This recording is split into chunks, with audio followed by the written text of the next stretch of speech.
Hello everyone, আসসালামু আলাইকুম। Varsity unit 3 কোর্সের আজকের তোমাদের সরল রেখা চ্যাপ্টারের লেকচার 1-এ সবাইকে স্বাগতম জানাচ্ছি। আজকে আমরা তোমাদের সরল রেখা চ্যাপ্টারের একটা টাইপ নিয়ে আলোচনা করব, যেটা ভার্সিটি অ্যাডমিশন টেস্টে অনেক বেশিবার আসতে দেখা যায়। সো এই টাইপটা তুমি যদি সময়ের মধ্যে পারফর্ম করতে চাও, সময়ের মধ্যে অ্যান্সার করতে পারো সঠিকভাবে, তাহলে তো খুবই ভালো। আর যদি না পারো, এই ক্লাসটা করার পরে ইনশাল্লাহ তুমি পারবা। সো চলো শুরু করা যাক। আমাদের প্রথম টাইপটা হচ্ছে কার্তেশীয় ও পোলার স্থানাঙ্ক। আশা করি তুমি এই টপিকটা তুমি যখন এইচএসসিতে পড়েছো তখন এই টপিকটা সম্পর্কে তুমি ধারণা পেয়েছো। সো আজকে আমরা এই টপিকটা থেকে ভার্সিটিতে কী কী টাইপের প্রশ্ন আসে সেইগুলো দেখব, এবং আমরা দেখব সেগুলো আমরা কীভাবে ক্যালকুলেটর ছাড়া সলভ করতে পারি।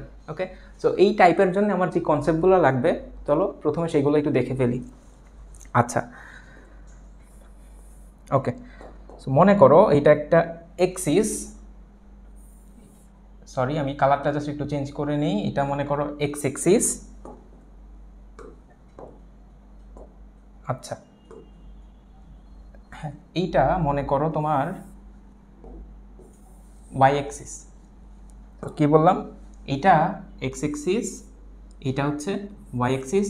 মনে করো এখানে একটা বিন্দু আছে পি, এটার স্থানাঙ্ক আমি বলে দিলাম এক্স কমা ওয়াই। তো এটার স্থানাঙ্ক যদি এক্স কমা ওয়াই হয়, তুমি বুঝতে পারতেছো যে তুমি যদি পয়েন্টটাতে যাইতে চাও, তোমার এক্স এক্সিস বরাবর যাইতে হবে কতটুকু বলো তো? এক্স ইউনিট, এক্স অক্ষ বরাবর যাইতে হবে এক্স একক, এবং তোমার ওয়াই অক্ষ বরাবর যেতে হবে ওয়াই একক, তাই না? তো তাহলে আমরা বলতে পারি এই ডিস্টেন্সটা হচ্ছে এক্স, এটা হচ্ছে ওয়াই। তাহলে তুমি পি পয়েন্টটা পর্যন্ত পৌঁছাতে পারবা। এবার আমরা যেটা জানি, টু ডিমেনশনাল সিস্টেমে আমাদের দুইটা এক্সিস যেই পয়েন্টে ছেদ করে সেই পয়েন্টটাকে আমরা বলি মূল বিন্দু। এটাকে আমরা ও দিয়ে রিপ্রেজেন্ট করি, এবং এটা স্থানাঙ্ক নর্মালি 0,0, তাই না? এবার আমরা ও থেকে যদি পি এর একটা কানেকশান লাইন ড্র করি, কীরকম হবে দেখতে ব্যাপারটা? দেখো, এরকম হবে না? মনে করো আমরা এই যে ও থেকে পি পর্যন্ত যে লাইনটা টানলাম, এটাকে আমরা আর দিয়ে রিপ্রেজেন্ট করলাম। এটা রেডিয়াস হচ্ছে আর। এটা যদি আর হয় এবং আমাদের ওপি রেখাটা আমরা ধরে নিচ্ছি এক্স অক্ষের সাথে থিটা কোণ উৎপন্ন করে। সো এই যে সমকোণী ত্রিভুজটা আমরা পাইলাম, এটা অবশ্যই 90 ডিগ্রি। এটা 90 ডিগ্রি হলে আমরা একটা সমকোণী ত্রিভুজ পেয়েছি। মনে করো এটাকে আমরা নাম দিলাম এ। সো ও পি এ, এটা একটা সমকোণী ত্রিভুজ, তাই না? তো এখান থেকে আমরা লিখতে পারি, দেখো আমরা যদি কজ অনুপাতটা নেই, এখান থেকে কি লিখতে পারি বলো তো? আমরা লিখতে পারি কস থেটা, এটা ইকুয়ালস টু কী হবে? ভূমি বাই অতিভুজ, ভূমি কোনটা? এক্স, আর অতিভুজ হচ্ছে আর। সো আমরা ইজিলি লিখতে পারি cos theta equals to X by R. এখান থেকে আমরা পাই X equals to R cos theta, sorry এখান থেকে আমরা লিখতে পারি X equals to R cos theta. আবার আমরা যদি সাইন অনুপাতটা নেই, তাহলে আমরা কি পাবো? সাইন থেটা ইকুয়ালস টু, দেখো লম্ব বাই অতিভুজ মানে y by r, y divided by r. So এখান থেকে আমরা পাবো ওয়াই ইকুয়ালস টু হচ্ছে আর সাইন থেটা, তাই না? সো আমরা দুইটা জিনিস পাইলাম। এই দুইটা জিনিস আমাদের জন্য গুরুত্বপূর্ণ। আমরা অলরেডি এইচএসসিতে পড়ে আসছি যে আমরা যখন কার্টেসীয় থেকে পোলারে যাব, তখন এই সম্পর্ক দুইটা লাগবে। আমাদের আরও কিছু সম্পর্ক লাগবে, এগুলো আমরা দেখব। তবে আমরা যে সম্পর্কগুলো পাইছি এগুলো জাস্ট একটু বোল্ড করে রাখি। এইটা একটা সম্পর্ক, এইটা আর একটা সম্পর্ক। ওকে, আচ্ছা, এবার আমরা মনে করো এটাকে 1 নম্বর সমীকরণ দিলাম, এটাকে দিলাম 2 নাম্বার। আমরা যেটা করব, 2 নাম্বারটাকে 1 নাম্বারটা দিয়ে ভাগ করব। ভাগ করলে কি হবে? 2 নাম্বারটায় আছে আর সাইন থেটা, আমরা ভাগ করবো আর কস থেটা দিয়ে, তার মানে থাকবে sine theta by cos theta, তার মানে হবে ট্যান থেটা ইকুয়ালস টু কী হবে? ওয়াই বাই এক্স হবে না? সো আমি একবারে লিখে দিচ্ছি। আমরা লিখতে পারি ট্যান থেটা ইকুয়ালস টু হবে ওয়াই বাই এক্স। এখান থেকে আমরা লিখতে পারি theta equals to tan inverse y by x, তাই না? সো এখানে আমরা থেটা বের করা আর একটা ফর্মুলা পাইলাম, সেটা হচ্ছে theta equals to tan inverse y by x. So এটাও একটু মাথায় রাখবা। আরেকটা ব্যাপার আমরা করতে পারি, কি করতে পারি? দেখো এখানে আমাদের 1 নম্বর সমীকরণটা আর 2 নম্বর সমীকরণটা, এই দুইটাকে যদি আমরা স্কোয়ার করে যোগ করি, তাহলে কি হবে? যেটা হবে, আমি যদি এখানে লিখি, প্রথমটাকে স্কোয়ার করলে কি হবে? X square equals to R square cos square theta. সেকেন্ডটাকে করলে হবে Y square equals to R square sine square theta. Ultimately X square plus Y square এক পাশে হবে, আমি যদি একবারে লিখতে চাই এখানে হবে X square plus Y square equals to হবে R square cos square theta plus R square sine square theta. So আমরা লিখতে পারি এখানে R square into cos square theta plus sine square theta. So ultimately আমরা পাই এখান থেকে আমরা পাই cos square theta plus sin square theta সমান 1। সো আলটিমেটলি আমরা পাবো r equals to root over X square plus Y square. ঠিক আছে, এখন আমরা অনেকগুলো জিনিস পেলাম এখানে, আমাদের এই জিনিসগুলোই মাথায় রাখতে হবে। দেখো আমরা কি পেলাম, আমরা পেলাম x equals to r cos theta y equals to r sin theta, theta equals to tan inverse y by x, r equals to root over x square plus Y square. এখানে যে আরটা পাইলাম আমরা, এটাকে বলা হয় মডুলাস। আশা করি এটা তুমি জানো অলরেডি, এইটাকে বলা হয় মডুলাস। এবং যে থেটাটা আমরা বের করলাম এটাকে কি বলা হয় বলো তো, এটাকে বলা হয় আর্গুমেন্ট।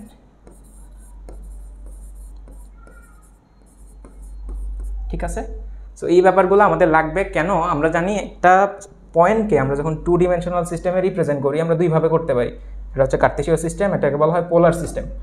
কার্তেশীয় সিস্টেমে কি হয়, কার্তেশীয় সিস্টেমে আমরা একটা পয়েন্টকে এক্স কমা ওয়াই দিয়ে রিপ্রেজেন্ট করি, এক্স কমা ওয়াই দিয়ে। আর পোলার সিস্টেমে আমরা আর কমা থেটা দিয়ে রিপ্রেজেন্ট করি। আমাদের পরীক্ষা যেটা আসে, তোমাকে একটা সমীকরণ দিয়ে দিবে, বলবে এটা একটা কার্তেশীয় সমীকরণ, তোমাকে কনভার্ট করতে বলবে পোলার সমীকরণে, অথবা ভাইস ভার্সা হইতে পারে, তোমাকে বলবে একটা পোলার সমীকরণে সেটাকে তোমার কনভার্ট করতে হবে কার্তেশীয়তে। ঠিক আছে, সো আমরা এই যে কনভার্সনটা এটা করার জন্য আমাদের এই ব্যাপারগুলো জানা থাকা লাগবে। আচ্ছা, সো এই যে সম্পর্কগুলো দেখালাম এগুলো তোমরা খাতার মধ্যে নোট ডাউন করে ফেলো, যাতে তোমরা পরীক্ষার আগে একবার রিভাইজ করলে মনে পড়ে যায় সব কিছু। আচ্ছা, এখানে আমরা যে থেটাটাকে বলতেছি আর্গুমেন্ট, এইটা আসলে এটার একটু ডিপ ইনসাইট আছে। ব্যাপারটা কীরকম, আমরা পয়েন্টটাকে ধরেছিলাম প্রথম কোয়াড্রেন্টে, ফার্স্ট কোয়াড্রেন্টে। সো এই পয়েন্টটা যে সবসময় প্রথম কোয়াড্রেন্টেই থাকবে ব্যাপারটা তো এরকম না, এটা সেকেন্ড কোয়াড্রেন্টে হইতে পারে থার্ডে, হইতে পারে ফোর্থে। সো এই 3টা কোয়াড্রেন্টের জন্য আমরা থেটার মানটা কীভাবে বের করব এই ব্যাপারটা চলো দেখি। ওকে, আমরা যদি একটা নতুন পেজ নেই, ওকে, এটাতে যদি দেখো এই সব কিছুকে আমি মুছে ফেলি, এগুলো লাগবে না আপাতত। আচ্ছা,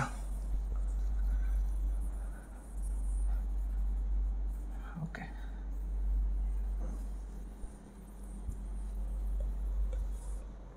একটা ব্যাপার মনে রাখবে সবসময়, তুমি ভার্সিটিতে কিন্তু তুমি ক্যালকুলেটর ইউজ করতে পারবা না। সো ক্যালকুলেটর ছাড়া তুমি কীভাবে ম্যাথগুলো সলভ করবা এই মেন্টালিটি নিয়েই কিন্তু তোমার পরীক্ষার হলে বসতে হবে। এই ব্যাপারটা ভালো মতো মাথায় ঢুকায় না।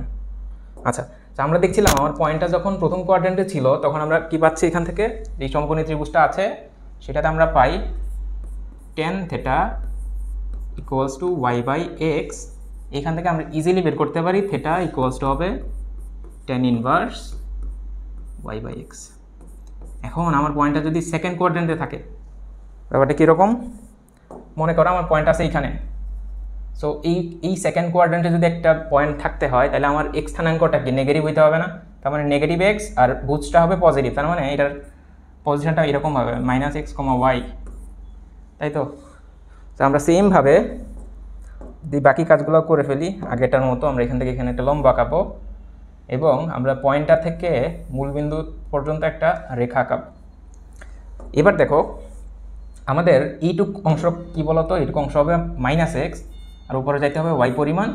আমাদের এবার আরটা হবে এইটুকু, এটা হচ্ছে আমার মডুলাস। সো এবার আমার পি পয়েন্টটা আছে এখানে, আমরা থেটার মানটা কীভাবে বের করব। সো মনে রাখবা সবসময় মডুলাস এবং আর্গুমেন্ট বের করার ক্ষেত্রে আমরা জাস্ট যখন আমরা আর্গুমেন্ট বের করব তখন থেটাটা সবসময় চেষ্টা করবা এক্স অক্ষের পজিটিভ দিকের সাথে কত অ্যাঙ্গেল উৎপন্ন করে আছে সেইটা নেয়ার। তার মানে তোমার এই যে ওপি লেখাটা এটা এক্স অক্ষের পজিটিভ দিকের সাথে কত অ্যাঙ্গেল উৎপন্ন করছে সেইটাই মেইনলি তোমার আর্গুমেন্ট। সো এটার ক্ষেত্রে আমরা কী বলতে পারি বলো তো, এটার ক্ষেত্রে আমরা যদি ধরে নিই এই যে এই অ্যাঙ্গেলটুকু এটা আমরা মনে করো ধরে নিলাম আলফা, যদি আলফা হয় তাহলে আমরা কী বলতে পারি বলো, tan আলফা ইকুয়ালস টু কী হবে, লম্ব বাই ভূমি মানে ওয়াই বাই মাইনাস এক্স, তাই তো। সো এখান থেকে আমরা কী পাবো বলো তো, এখান থেকে পাবো, এখানে মাইনাসটা হবে না, কারণ আমরা শুধুমাত্র ট্রাইগোনোমেট্রিক অ্যাঙ্গেলটা বের করতে যাচ্ছি। তাহলে আমাদের শুধু ডিস্টেন্সটা নিতে হবে, আমার সাইনটা এখন লাগবে না। সেখান থেকে আমি কি লিখতে পারি, y/x। সেইখান থেকে আমরা পাবো alpha equals to tan inverse, কী পাবো বলো তো, y/x লিখতে পারি, অথবা তুমি যদি একটা বুদ্ধি খাটাও তুমি এখানে ডিরেক্ট লিখতে পারো tan ইনভার্স মডুলাস y/x। তাইলে তোমার y আর x এর মান প্লাস মাইনাস যাই আসুক, তুমি সবসময় y/x এর যে রেশিওটা এটা সবসময় পজিটিভ পাবা। কিন্তু আমার তো অ্যাঙ্গেল বের করতে হবে x অক্ষের পজিটিভ দিকের সাথে, আমরা তো বের করলাম শুধু এইটা। সো আমাদের আর্গুমেন্টটা যদি হয় থেটা, তার মানে যখন আমার পি পয়েন্টটা এইখানে, আমার থেটাটা হবে এই অ্যাঙ্গেলটুকু, এটা এখন থেটা। সো এটা কী হবে, আমরা লিখতে পারবো থেটা ইকুয়ালস টু, আমার এখান থেকে এই পর্যন্ত অ্যাঙ্গেল কতটুকু, 180 ডিগ্রি। সো আমার যেহেতু এক্স অক্ষের পজিটিভ দিকের সাথে নিতে হবে, 180 থেকে আমার এই যে আলফাটুকু বাদ দিতে হবে। তার মানে 180 মানে কি, পাই মাইনাস কী হবে tan ইনভার্স মডুলাস y/x। কথা বুঝতে পারছো? তো একইভাবে আমি যদি বলি আমার পয়েন্টটা যখন থার্ড কোয়াড্রেন্টে থাকবে, তখন কি হবে, তখন আমার এরকম হবে না অনেকটা, তখন এটা হবে আমার আলফা। তখন যেটা করতে হবে, আমার 180 ডিগ্রি আসার পরে আরও আলফা পরিমাণ যাইতে হবে। তখন আমরা কি লিখতে পারবো বলো তো, তখন আমার আর্গুমেন্টটা হবে থেটা ইকুয়ালস টু পাই plus tan inverse modulus y/x। তাইলে আমার প্রথম যে থেটাটা ছিল, এটা ছিল আমার পয়েন্টটা যখন প্রথম কোয়াড্রেন্টে, তার মানে ফার্স্ট কোয়াড্রেন্ট। তারপরে এটা ছিল কোথায়, এটা ছিল সেকেন্ডের ক্ষেত্রে, এটা ছিল সেকেন্ডের বেলায়, এইটা কিসের বেলায় হবে, এটা হবে থার্ডের বেলায়। এবার আমার পয়েন্টটা যদি ফোর্থ কোয়াড্রেন্টে থাকে, এখানে যদি থাকে, তখন এরকম হবে না গ্রাফটা, সরি ডায়াগ্রামটা ত্রিভুজের। সো আমার আর্গুমেন্ট কী হবে, আর্গুমেন্ট আমি বলে নিয়েছি প্রথমে তুমি এক্স অক্ষের পজিটিভ দিকের সাথে নিবা। তো তখন কী হবে, তোমাকে প্রথমে 2π পরিমাণ এখানে আসতে হবে, তারপর আর একটু সামনে যাইতে হবে, কারণ এখানে যদি তোমার ত্রিভুজটা হয়, তুমি দেখো একবার, এটা তোমার তখন আলফা। সো যদি তুমি এক্স অক্ষের পজিটিভ দিকের সাথে নিতে চাও, তোমার প্রথমে 2π পরিমাণ যাইতে হবে, তারপর আলফা পরিমাণটুকু বাদ দিতে হবে। সো তাহলে কী হবে আলটিমেটলি আমরা যদি এটা মুছে দিই, দেখো তাহলে আমাদের কী হবে, এখানে আমরা যদি লিখি আমার পয়েন্টটা যখন এটা থার্ডে ছিল, যদি ফোর্থে থাকে, ফোর্থ কোয়াড্রেন্টের বেলা, আমার থেটা ইকুয়ালস টু হবে 2π minus tan inverse modulus y/x। এখন তোমাদের কেউ বলবা আমরা তো এই প্রসেসে আসলে শিখি নাই, আমরা তো শিখছি অন্য একটা প্রসেসে। হ্যাঁ, আমি বুঝতে পারছি তোমরা কি কোনটার কথা মেন করছো। আমরা যখন এখানে আর্গুমেন্টটা বের করছি, তখন আমরা দেখো আমরা সবসময় কিন্তু এক্স অক্ষের পজিটিভ দিকের সাথে নিয়েছি, আমরা কিন্তু চাইলে নেগেটিভ দিকের সাথেও নিতে পারতাম। সো এই যে আমরা এক্স অক্ষের পজিটিভ দিকের সাথে কখন কোনটা নিব, আর এক্স অক্ষের নেগেটিভ দিকের সাথে কখন অ্যাঙ্গেলটা নিব, এইটার বেসিসে আমাদের আর্গুমেন্টটা দুই ধরনের হয়। একটাকে বলা হয় প্রিন্সিপাল আর্গুমেন্ট, আর এটাকে বলা হয় জেনারেল আর্গুমেন্ট। আমরা বের করেছি এতক্ষণ জেনারেল আর্গুমেন্ট। এবং এইটার ক্ষেত্রে তোমার থেটার একটা রেঞ্জ আছে, থেটার রেঞ্জটা হবে 0 থেকে 2π পর্যন্ত, মানে 2π থেকে ছোট 0 হইতে পারে, বা 0 থেকে বড়, মানে 0 থেকে 2π এর মধ্যে থাকবে, কিন্তু 2π হবে না। এটা হচ্ছে তোমার জেনারেল আর্গুমেন্ট। কিন্তু এখন কথা হলো, আমি পরীক্ষায় জেনারেল আর্গুমেন্ট দিয়ে অ্যান্সার করবো নাকি প্রিন্সিপাল আর্গুমেন্ট দিয়ে অ্যান্সার করবো, এটা কীভাবে বুঝবো? এটা আসলে ডিপেন্ড করে তোমার অপশনগুলো কীভাবে দেওয়া আছে। তবে নর্মালি তোমার হায়ার ম্যাথের ক্ষেত্রে, হায়ার ম্যাথ ফার্স্ট পেপারে তোমার অ্যান্সারগুলো দেখবা নর্মালি জেনারেল আর্গুমেন্টই দেওয়া থাকবে। সো সেই ক্ষেত্রে তুমি যেটা করবা, তুমি এইভাবে এই প্রসেসে তুমি থেটাগুলো বের করবা। এখন মুখ্য আর্গুমেন্টের ক্ষেত্রে কী হবে, যদি অপশনে তোমার মুখ্য আর্গুমেন্ট দেওয়া থাকে, তখন চলো এইটা দেখে এবার আমার প্রথম চতুর্ভাগের ক্ষেত্রে কী হবে বলো তো, অ্যাঙ্গেলটা তো সেমই থাকবে, তাই না? প্রথম চতুর্ভাগের ক্ষেত্রে কোনো চেঞ্জ হবে না, কারণ আমাদের প্রথম চতুর্ভাগের ক্ষেত্রে কোনো ঝামেলা নাই। সেটা ইকুয়ালস টু কী হবে, tan ইনভার্স y/x। কেন ঝামেলা নাই, কারণ আমার প্রথম চতুর্ভাগে একটা পয়েন্ট থাকলে সেটার ক্ষেত্রে x আর y দুইটা স্থানাঙ্কই পজিটিভ, কিন্তু আমার যখন সেকেন্ড কোয়াড্রেন্টে থাকবে, তখন x এর স্থানাঙ্কটা হয়ে যায় নেগেটিভ, y এর স্থানাঙ্কটা হয়ে যায় পজিটিভ। এখন প্রিন্সিপাল আর্গুমেন্ট আর জেনারেল আর্গুমেন্টের বেসিক পার্থক্যটা হচ্ছে, তুমি জেনারেল আর্গুমেন্টের ক্ষেত্রে 0 থেকে 2π এই রেঞ্জের মধ্যে থেটার মানটা হবে, আর প্রিন্সিপালের ক্ষেত্রে রেঞ্জটা হবে, আমি যদি লিখি থেটার মানটা হবে তোমার -π থেকে পজিটিভ পায়ের মধ্যে এবং পজিটিভ পায়ের সমানও হইতে পারে, বাট নেগেটিভ পায়ের সমান কখনো হবে না। তাহলে এই ক্ষেত্রে তুমি কীভাবে বের করবা?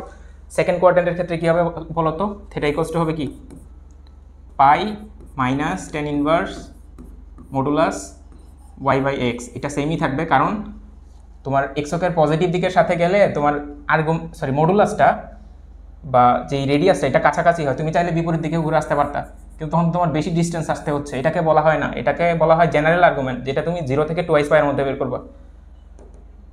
কথা বুঝছো? সো তোমাকে বের করতে হবে এবার প্রিন্সিপাল আর্গুমেন্ট। প্রিন্সিপাল আর্গুমেন্টের ক্ষেত্রে সবসময় ছোট অ্যাঙ্গেলটা নিয়ে কাজ করতে হবে। এবার তোমার অ্যাঙ্গেলটা যদি এই থার্ড কোয়াড্রেন্টে থাকে তখন কি হবে? এটা ছিল ফার্স্টের ক্ষেত্রে, এটা এখন আমরা দেখতেছি প্রিন্সিপাল আর্গুমেন্ট। প্রিন্সিপাল আর্গুমেন্ট আমরা আগে দেখেছিলাম জেনারেল আর্গুমেন্ট। সো এবার আমার পয়েন্টটা যদি থার্ড কোয়াড্রেন্টে থাকে তাহলে এরকম হবে না? এখন দেখো, এটা যদি তোমার পয়েন্টার পজিশন হয়, তুমি যদি এই পয়েন্টটা পর্যন্ত আসতে চাও, তুমি এক্স অক্ষের পজিটিভ দিক থেকে যদি আসো তাহলে অনেকটা অ্যাঙ্গেল ঘুরে আসতে হচ্ছে না? কিন্তু নেগেটিভ দিক থেকে যদি আসো তাহলে কম ডিস্টেন্স যাইতে হচ্ছে। এই যে কম ডিস্টেন্সটা, কম অ্যাঙ্গুলার যে ডিস্টেন্স, এটাকে বলা হয় প্রিন্সিপাল আর্গুমেন্ট। সো এটার ক্ষেত্রে কী করবা তুমি দেখো তো? এটার ক্ষেত্রে যেটা হবে, তুমি দেখো থিটা ইকুয়ালস টু, তুমি দেখো এক্স অক্ষের পজিটিভ ক্লকওয়াইজ যেহেতু তুমি আসতেছো, ক্লকওয়াইজ অ্যাঙ্গেলগুলো কী হয়? নেগেটিভ হয় না? তার মানে তুমি মাইনাস 180 ডিগ্রি আসতেছো, তার মানে মাইনাস পাই। এখন তোমার তো বের করতে হবে ছোটো অ্যাঙ্গেলটা। সো ছোটো অ্যাঙ্গেলটা যদি এক্স অক্ষের অ্যান্টি ক্লকওয়াইজ যদি হয় তাহলে কী হবে? তোমার নেগেটিভ পাই পরিমাণ এই পর্যন্ত আসার পরে তোমার আরও উল্টা দিকে ব্যাক করতে হবে না, কারণ তোমার অ্যাঙ্গেলটুকু তো এখন এতটুকু না। এটাকে বলছিলাম আমরা প্রিন্সিপাল আর্গুমেন্ট। সো নেগেটিভ পাই, আমরা এই দিক থেকে যখন আসছিলাম এটা ক্লকওয়াইজ ছিল, সো অ্যাঙ্গেলটা হচ্ছে মাইনাস। আবার যাচ্ছি কোন দিকে? অ্যান্টি ক্লকওয়াইজ না? অ্যান্টি ক্লকওয়াইজ কতটুকু যাচ্ছি? এই অ্যাঙ্গেলটুকু। এটা কত? Tan inverse y by x না? তাহলে minus pi plus tan inverse modulus Y by x হবে।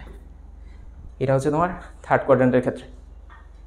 এবার যদি ফোর্থের ক্ষেত্রে বাই করি আমি যদি একটু সুন্দর মতো লিখি, তাহলে আমার এটা ছিল সেকেন্ডের ক্ষেত্রে।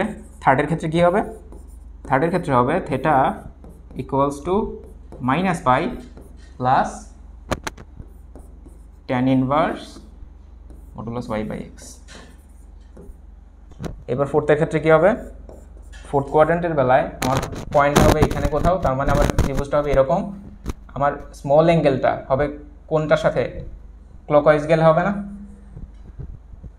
ক্লকওয়াইজ গেলেই তো হবে। সো ক্লকওয়াইজ যদি যাই আমরা, আলটিমেটলি কী হবে দেখো তো? তাহলে এখানটা মাইনাস হবে, এটা হবে minus tan inverse modulus Y by x. এই ছিল তো। আর কার্তেশীয় আর পোলার স্থানাঙ্কের সম্পর্কগুলো আমরা দেখলাম, আর আর্গুমেন্টের ব্যাপারগুলো, প্রিন্সিপাল আর্গুমেন্টের ক্ষেত্রে আমরা কীভাবে কী বের করবো, আর জেনারেল আর্গুমেন্টের ক্ষেত্রে আমরা কীভাবে বের করবো, এই ব্যাপারগুলো। তো আশা করি এই ব্যাপারগুলো বুঝতে পারছো। আমাদের পরীক্ষায় কী ধরনের প্রশ্ন আসে এই ব্যাপারগুলো এখন চলো দেখি। দেখো একটা প্রশ্ন তোমার ভার্সিটি অ্যাডমিশন টেস্টে আসার মতো খুবই একটা ভালো প্রশ্ন। দেখো এটাতে বলেছে -1, -√3 এইটাকে তোমার কার্তেশীয় স্থানাঙ্ক, এটা একটা কার্তেশীয় স্থানাঙ্ক, কারণ এখানে দেখো এক্স আর ওয়াই এর মাধ্যমে প্রকাশ করা হয়েছে, এক্স, ওয়াই এই আকারে। আর এটাকে তাহলে তোমাকে বলছে পোলার স্থানাঙ্কে প্রকাশ করো। কার্তেশীয় থেকে তোমার পোলারে যেতে হবে, আবার একটা পোলার স্থানাঙ্ক দেওয়া আছে, তার মানে এটা হচ্ছে আর কমা থেটাতে তোমাকে বের করতে হবে কার্তেশীয় স্থানাঙ্কে, তার মানে তোমাকে নিতে হবে এক্স, ওয়াই এর মাধ্যমে। প্রথমটা করি চলো। প্রথমটা কি আছে বলো তো? -1, -√3। তো এটাকে আমাদের নিতে হবে কিসে বলো তো? এটাকে আমাদের নিতে হবে আর কমা থেটাতে। তাহলে এটা আমার কি ফরম্যাটে দেওয়া আছে? এটা আমার দেওয়া আছে এক্স, ওয়াই ফরম্যাটে, তাই না? আমার যদি আর কমা থেটা বের করতে হয়, আমরা প্রথমে চলো আরটা বের করি। সো আমরা কার্তেশীয় থেকে পোলারে যাওয়ার সম্পর্কগুলো কী করছিলাম বলো তো? X equals to R cos theta, Y equals to r sine theta, r equals to √x² + y²। তো আমাদের বের করতে হবে আর এর মানটা। আর ইকুয়ালস টু আমরা কি জানি? √x² + y²। আলটিমেটলি আমরা কি লিখতে পারি? x² এর মান কত?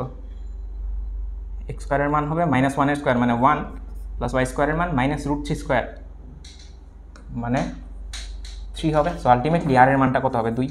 এই তো আমরা আর এর মান পাইলাম। এবার থেটার মানটা যদি বের করি, আমার দেখো থেটাটা কোথায় আছে, কোন কোয়াড্রেন্টে? এটা যদি এক্সিস হয় -1 -2 তার মানে থার্ড কোয়াড্রেন্টে এখানে কোথাও। এটার ক্ষেত্রে আমরা যদি থিটা বের করতে চাই তাহলে আমরা কি বের করব, আমরা যদি প্রিন্সিপাল আর্গুমেন্টে বের করি তাহলে আমাদের এইখান থেকে এই পর্যন্ত হচ্ছে -π, কিন্তু আমার যেহেতু এই অ্যাঙ্গেলটুকুই নিতে হবে প্রিন্সিপাল আর্গুমেন্টের বেলায়, এই পর্যন্ত আসলে -π, তাহলে আমার উল্টা দিকে আবার বের করতে হবে।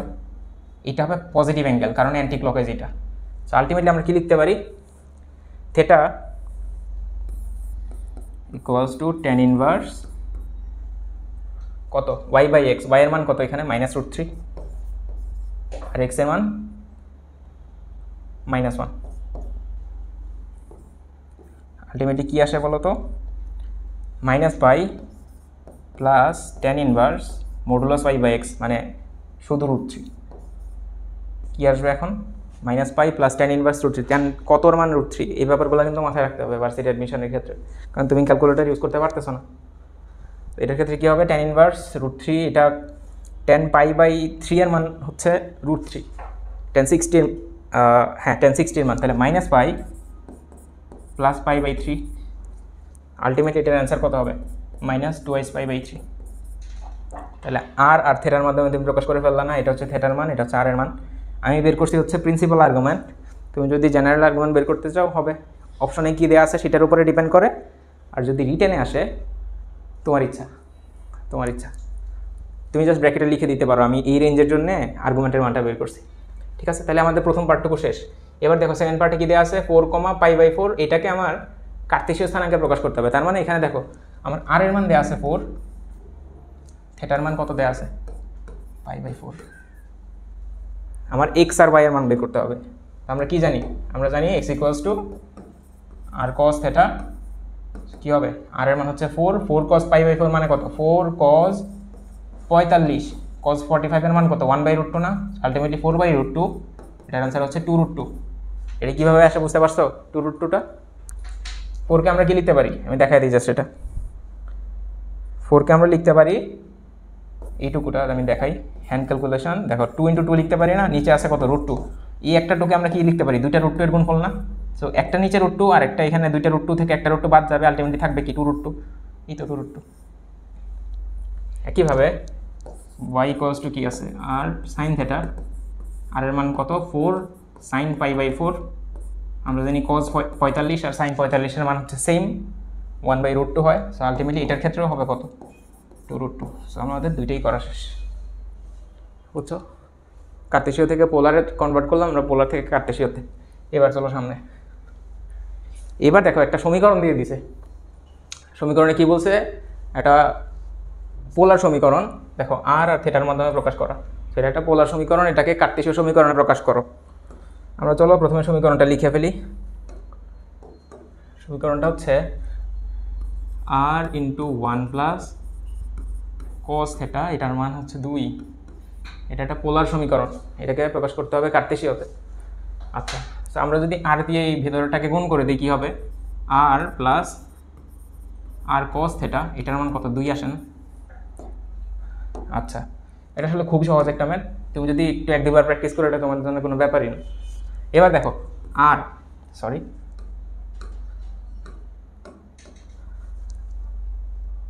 আচ্ছা এবার দেখো r + r cos θ, এটার পরিবর্তে আমরা কি লিখতে পারি, আমরা কি পাইছিলাম বলো তো, x = r cos θ না, তাহলে r cos θ থেকে আমরা x লিখি, এটার ভ্যালু হচ্ছে 2। সো আলটিমেটলি আমরা লিখতে পারি r = 2 - x, আমরা দুই পাশে যদি স্কোয়ার করি কী হবে, r² = 2 - x এর স্কোয়ার। সো r² আমরা কি জানি, এবার r² জানি আমরা x² + y², এটা হচ্ছে 2 - x এর হোল স্কোয়ার। সেখান থেকে আমরা পাবো x² + y² = a - b whole square, a² - 2ab + b²। আশা করি এটা বিস্তারিত বলা লাগবে না, এখানে x² ছিল একটা আর ওই পাশে একটা x² কাটাকাটি যাবে। আমরা আলটিমেটলি পাবো কি, আমরা আলটিমেটলি পাবো y² = 4 - 4x, 4 - 4x। তাহলে তোমার একটা পোলার সমীকরণ ছিল, তুমি একটা কার্তেশীয় সমীকরণে প্রকাশ করলা। দেখো এটার মধ্যে r θ নাই, তার মানে এখানে শুধু আছে x, y, x আর y, এই দুইটা ভ্যারিয়েবল আছে। এই তো এগুলো কোনো ব্যাপারই না। সামনে চলো, এই ম্যাথটা দেখো তো, এখানে কি বলছে, এখানে বলছে x cube equals to Y square into two Y J minus x. এই সমীকরণটাকে পোলার স্থানাঙ্কে কনভার্ট করো আর পোলার সমীকরণটাকে আবার কার্টেসীয়তে। আগের মতোই কাহিনী। কি করবো এখানে? তবে এটা একটু আনকমন, তোমরা হয়তো দেখো না। এটা খুবই সহজ, খুবই সহজ। এখানে কিছু করার নাই, তোমাকে যেহেতু বলছে পোলার স্থানাঙ্কে রূপান্তরিত করো। সো এক্স আর ওয়াই দেওয়া আছে, আমরা কি জানি x equals to R cos theta, Y equals to r sine theta. এগুলো বসাই দিব জাস্ট, তারপরে ক্যালকুলেশন করে যা আসবে তাই অ্যান্সার। কী আসবে দেখো, আমরা কি পাইলাম? X cube equals to Y square into two A minus X. তাহলে এক্সের জায়গায় আমরা কি বসাবো বলো তো? R cos theta. Y equals to আমরা বসাবো আর সাইন থেটা। এটা যদি আমরা এবার এই সমীকরণটাতে বসায় দিই কি হবে? এক্স কিউব, তার মানে আর কিউব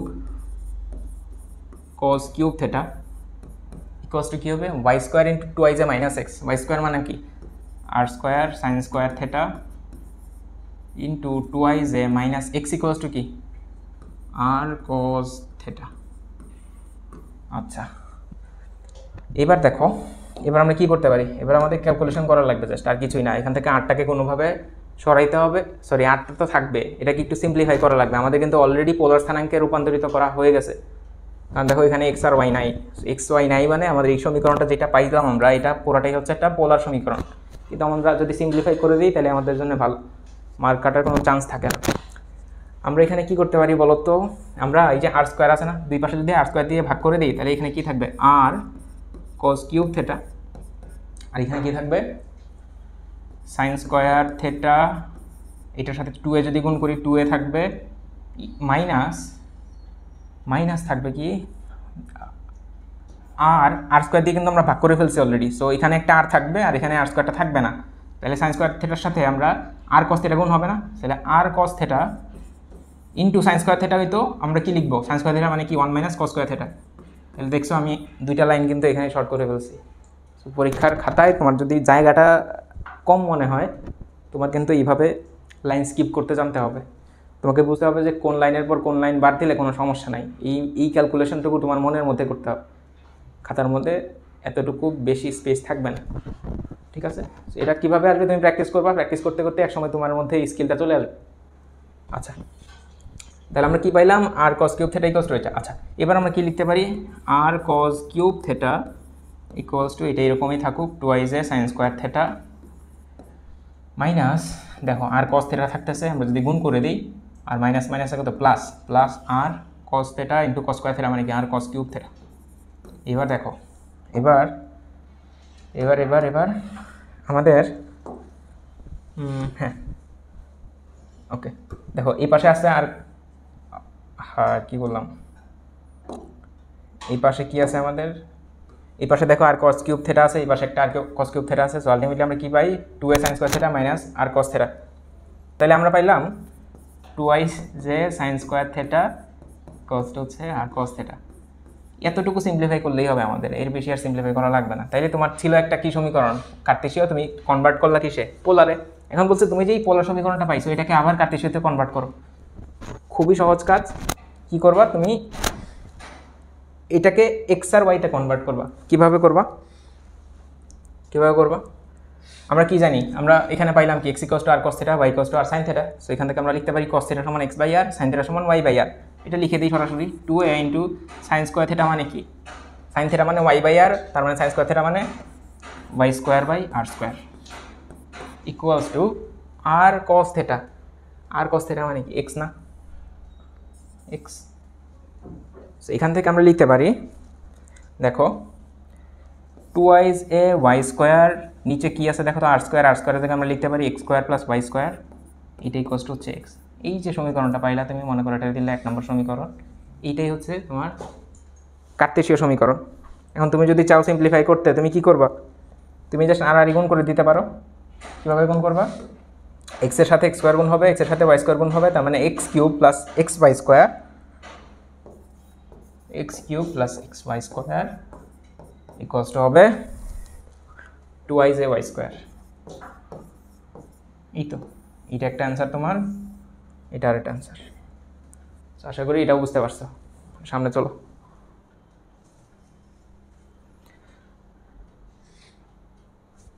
আচ্ছা সামনে চলো।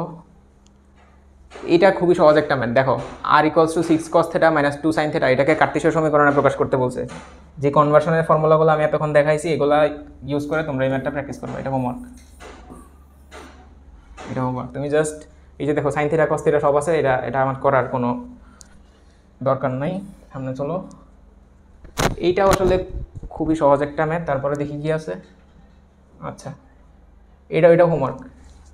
এটাতে কি করবা, এটা বলছে এটা কার্তেশীয় সমীকরণ, তোমাকে বলছে পোলার সমীকরণে কনভার্ট করো।